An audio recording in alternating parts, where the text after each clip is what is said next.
আদালতে শাশুড়ি তার গর্ভবতী বৌমাকে লাথি মারল, আর তখন বিচারক বললেন, তুমি যাকে আঘাত করলে সে আমার মেয়ে।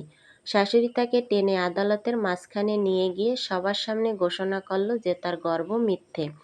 তারপর সেই গর্ভেই লাথি মারল যাকে সে বলেছিল তার প্রয়াত শ্বশুরের শেষ স্মৃতি। মুম্বাইয়ের এক পারিবারিক আদালতে সাদা টিউবলাইটের ঠান্ডা আলোয় আদালত কক্ষটা এমন নিস্তব্ধ হয়ে গিয়েছিল যে কেরানিয়ার নিরাপত্তা কর্মীরাও যেন জমে গিয়েছিল। যারা সাধারণ একটা শুনানির আশায় এসেছিল তারা হঠাৎ অনেক বেশি ভয়ঙ্কর কিছু দেখতে পেল। কেউ বিশ্বাস করতে পারছিল না যে কালো সিল্কের শাড়ি পরা, গলায় মুক্তোর মালা আর বিধবার সাদা চুড়ির কঠিন মর্যাদা নিয়ে দাঁড়ানো মিসেস বার্মা হঠাৎ ভরা আদালতে নিজের বৌমার উপর ঝাঁপিয়ে পড়বে। কিন্তু অনন্যা জানত এই ঘৃণা একদিনে তৈরি হয়নি।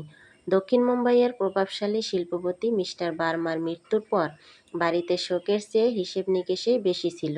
বাইরে থেকে কঠোর হলেও ভেতরে ভেতরে নরম মনের মানুষ ছিলেন তিনি।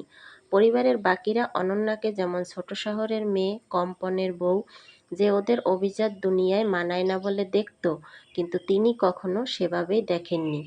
2 বছর চিকিৎসা, অসংখ্য রিপোর্ট, ওষুধ আর ভাঙা আসার পর যখন অনন্যা আর তার স্বামী অর্জুন জানালো যে সে গর্ভবতী, মিস্টার বার্মা খাবার টেবিলে চোখের জল ফেলছিলেন। কাপা হাতে তিনি অনন্যার পেটে আলতো করে হাত রেখে বলছিলেন, এই বাচ্চা আমার সম্পত্তির উত্তরাধিকার নিতে আসবে না, আমার ভালোবাসা পূর্ণ করতে আসবে। 12 দিন পর তিনি হঠাৎ স্ট্রোক করেন। যে সন্তানকে তিনি আমার ছোট্ট তারা বলে ডাকতে শুরু করেছিলেন তাকে দেখার সুযোগ তিনি পাননি। উইল পড়ার সময় মিসেস বার্মার মুখ পাথর হয়ে গেল। সম্পত্তির বড় একটা অংশ পারিবারিক ট্রাস্টে রাখা হয়েছে। অর্জুন তার ভাগ পাবে, কিন্তু প্রথম নাতি বা নাতনির জন্য আলাদা একটা তহবিল রাখা হয়েছে। বাচ্চার জন্মের পর সম্পত্তি আর একটা নির্দিষ্ট অঙ্কের টাকা তার নামে চলে যাবে। অনন্যা এটাকে এক বৃদ্ধ মানুষের আশীর্বাদ হিসেবে দেখেছিল, কিন্তু মিসেস বার্মা দেখেছিল হুমকি হিসেবে। তার মনে হয়েছিল বৌমা শুধু সন্তান ধারণ করেননি, একটা ফাঁদ পেতেছে।